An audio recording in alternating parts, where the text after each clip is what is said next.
10 anos de DCU com muitos fracassos e alguns sucessos pelo caminho.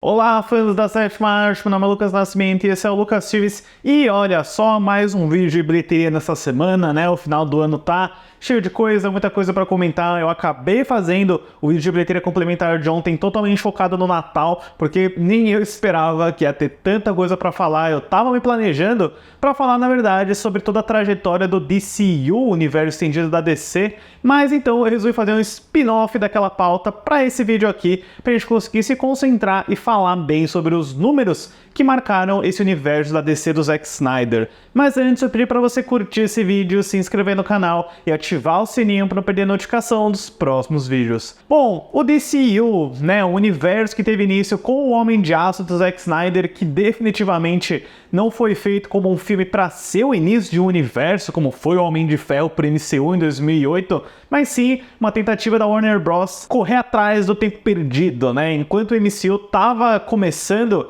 eles tinham algo que eu considero muito superior, que é a trilogia do Batman do Nolan, o que acabou deixando eles um pouco para trás nesse sentido do universo compartilhado de super-heróis. Então, depois que o Lanterna Verde do Ryan Reynolds, né, eu lembro que uma época esse daí era para ser o início do universo, eles voltaram a atenção pro Superman do Zack Snyder e acabaram meio que acelerando os planos daquele filme de ser uma parte de uma trilogia, de ser uma história de origem do Superman em 3 filmes, e de cara colocaram Batman vs Superman para seu segundo filme e para estabelecer várias peças, um longo calendário com vários outros filmes que acabariam rendendo aí uma década de muita dor de cabeça, de muito restart, de muito reboot, de demissão e de muito drama para Warner Bros. E para DC. Tanto que agora a gente vai ter um grande reboot aí com o James Gunn e o Peter Safran, que vai iniciar em 2025 com Superman Legacy, né? Eu acho que um dos desafios do James Gunn agora vai ser recuperar o respeito e interesse pela marca da DC.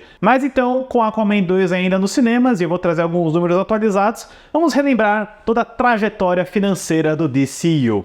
Em 2013, o Homem de Aço abriu com 116,619 milhões para um total de 291,45 milhões na bilheteria doméstica e 670,145 milhões no mundo inteiro. Em 2016, Batman vs Superman, A Origem da Justiça, abriu com 166,07 milhões para um total de 330,360 milhões na bilheteria doméstica e 874,362 milhões no mundo inteiro. No mesmo ano, Esquadrão Suicida do David Ayer abriu com 133,682 milhões para um total de 325,100 milhões na bilheteria doméstica e 749,200 milhões no mundo inteiro. Em 2017, Mulher Maravilha da Patty Jenkins abriu com 103,251 milhões para um total de 412,845 milhões na bilheteria doméstica e 823,970 milhões no mundo inteiro. No mesmo ano, Liga da Justiça abriu com 93,842 milhões para um total de 229,24 milhões na bilheteria doméstica e no mundo inteiro 661,326 milhões. No final de 2018, o Aquaman do James Wan abriu com 67,873 milhões para um total de 335 milhões na bilheteria doméstica e 1,152 milhões no mundo inteiro. Em 2019, Shazam abriu com 53,505 milhões para um total de 140,480 milhões na bilheteria doméstica e no mundo inteiro 367,799 milhões. Em 2020, pouco antes da pandemia começar, Aves de Rapina abriu com 33,10 milhões, fez um total de 84,172 milhões no mercado doméstico e no mundo inteiro 205,372 milhões. No final de 2020, com lançamento simultâneo na HBO Max, Mulher Maravilha 1984 abriu com 16,701 milhões para um total de 46,801 milhões na bilheteria doméstica e no mundo inteiro 169,601 milhões.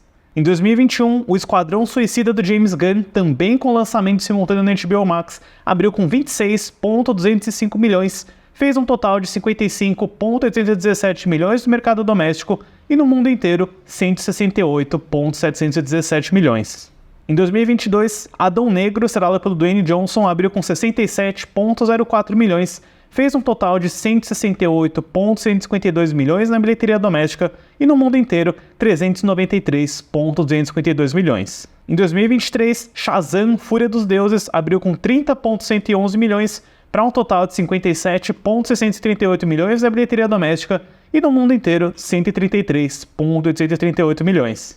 Em junho de 2023, The Flash abriu com 55,043 milhões para um total de 108,133 milhões na bilheteria doméstica e no mundo inteiro 270,633 milhões. Em agosto de 2023, o Besouro Azul abriu com 25,030 milhões para um total de 72,488 milhões na bilheteria doméstica e no mundo inteiro 129,288 milhões. Vocês podem analisar que do Mulher Maravilha pra frente, na verdade do Liga da Justiça em diante, nenhum filme do DCU abriu com 100 milhões de dólares, né? Ele foi, na verdade, meio que caindo um pouco mais a cada filme. O Aquaman, né, foi a exceção porque ele, apesar de ter aberto com 67 milhões, fez $1 bilhão, foi um grande sucesso internacional, mas depois dele, né, poxa, 30 milhões de dólares, 20 milhões de dólares, The Flash conseguiu 55 milhões, tem sido uma decrescente bem feia, especialmente nos anos 20, né? Com Aves de Rapina, com os filmes da HBO Max, A Mulher Maravilha e o Esquadrão Suicida, você foi vendo uma grande desvalorização da marca DC, mas curiosamente a gente também teve os filmes fora da DCU,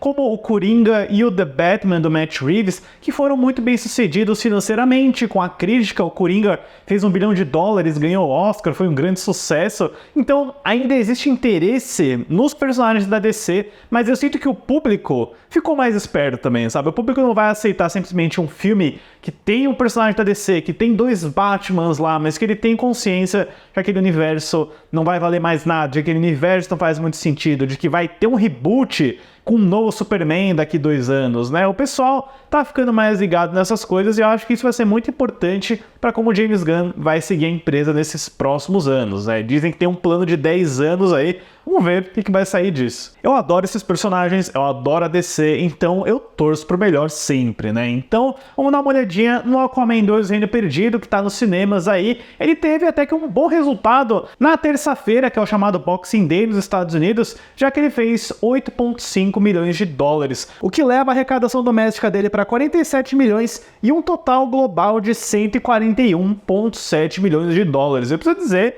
que nesses 2 últimos dias o Aquaman 2 deu uma boa corrida ou nadada nos mercados internacionais. E aproveitando, falar sobre quais estão sendo os maiores territórios do Aquaman 2, liderados aí com folga pela China, onde o filme do James Wan fez 37,7 milhões de dólares. O próximo na lista é o México com 5 milhões de dólares, seguido pela Indonésia com 3,6 milhões, a França com 3,2 milhões de dólares, o Reino Unido com 3 milhões de dólares, a Coreia do Sul com 2,9 milhões e o Brasil com 2,8 milhões de dólares. Não importa a situação, o Brasil sempre vai estar lá para dar um pouco de dinheiro para DC. E eu considero o sucesso do Aquaman 2 na China surpreendente, porque apesar de ser muito abaixo do primeiro filme de 2018, foi um dos maiores lançamentos de um filme de Hollywood na China, né? Esse território estava meio que perdido para os exibidores hollywoodianos, mas o Aquaman 2 encontrou um bom sucesso lá, né? Quase tão grande quanto o dos Estados Unidos. Eu tinha sido um pouco pessimista no meu vídeo anterior, mas eu acho que o Aquaman 2 vai conseguir chegar na marca de 200 milhões mundial, pelo menos, né? Tem alguma dúvida